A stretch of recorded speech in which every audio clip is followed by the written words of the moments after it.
Hey guys, welcome back to the channel. If you like the content, hit that subscribe button, leave a like down below.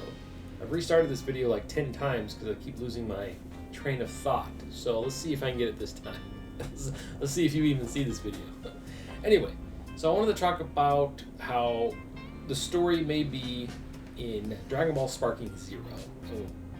I hope it's not true because we've done it a billion times. I really don't think I'm up to it for the billionth time, really.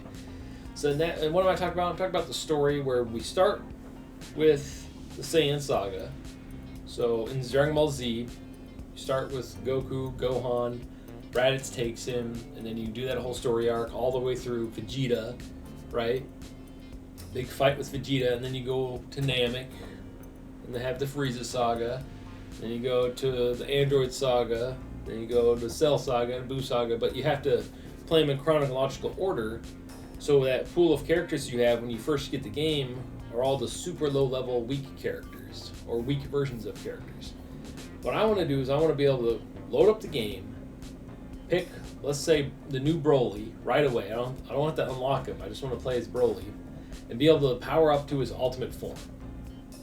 I don't want to be able to have to like play through a giant, probably 20 to 40 hour campaign, or we're just doing the matches we've done or fights we've done 1,000 times just to unlock everybody. I hope that's not the case. If they do go that route, what I hope they do is, like I just said, break it up into the sagas and let me pick which one I want to play first.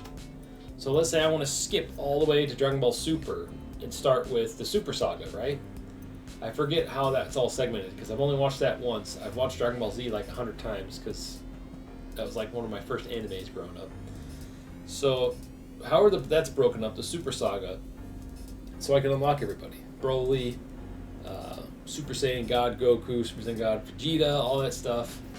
And then and then once I get all the characters I want to unlocked, if I decide to go way back and finally unlock, let's say Raditz, early Vegeta or whatever, then I can do that.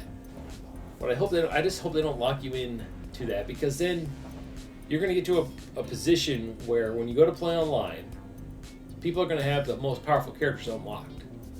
And I don't know how the balancing is going to be, because a low-level Yamcha shouldn't be able to touch, let's say, a Broly, right?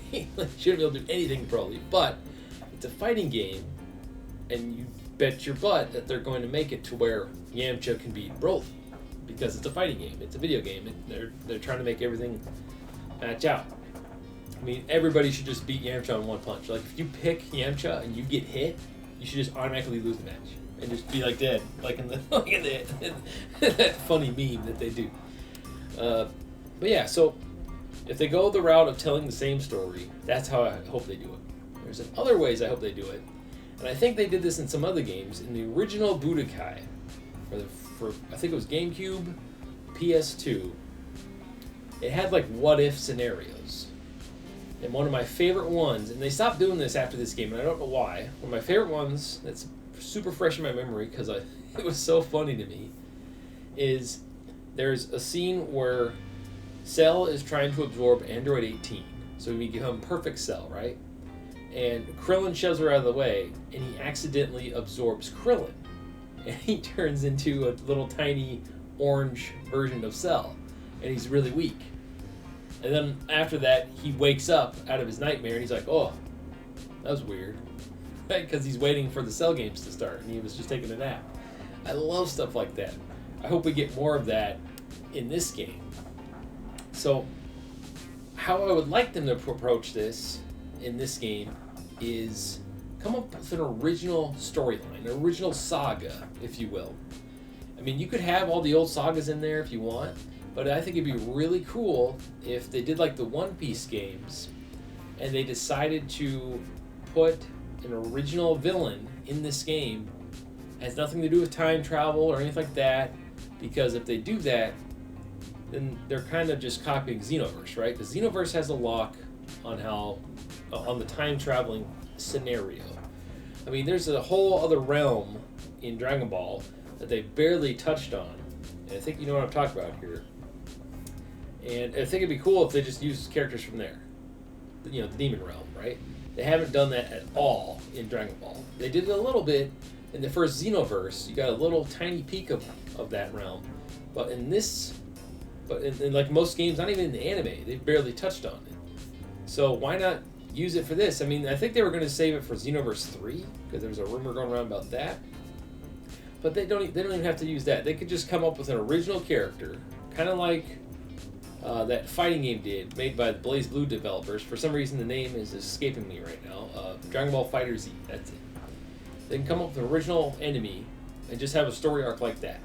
And through that story arc, you could have like flashbacks where you unlock Raditz, you unlock old Piccolo, you unlock old Vegeta, and that would be a really cool way to do it because then it'd be fresh and we're not playing the same storyline yet again. Like, I just picked up the new, well, it's not new, but I just picked up Dragon Ball Z Kakarot, the PS5 version. I kind of missed out on the PS4 because I was so into Xenoverse that I'm like, I don't want to play as Goku again. I'm done. And plus, I was really into Xenoverse 2, so I didn't want to screw up my Xenoverse 2 gameplay because I heard it was really similar. So if you bounce back and forth, you'd be like, oh, right.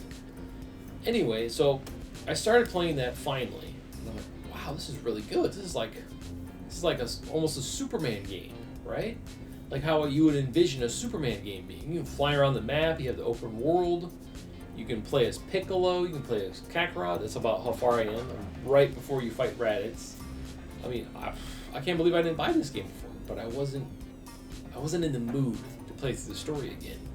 And rather than go buy all of the Blu-rays, because I have them on DVD, rather than go buy all the Blu-rays to watch it again and sit through it, it's a cool way to experience it this way. So anyway, the whole point of this video is I really don't want to just play through the Z arc for the 8 billionth time, just exactly how it is. Trying to mix it up a little bit. Have them be flashbacks while they're trying to train and fight for this new villain. Anyway, how do you feel about this? Do you just want to play through the same story arc once again? Or do you want something fresh, something new, something original for Dragon Ball Sparking Zero? Thank you for watching, and stay frosty.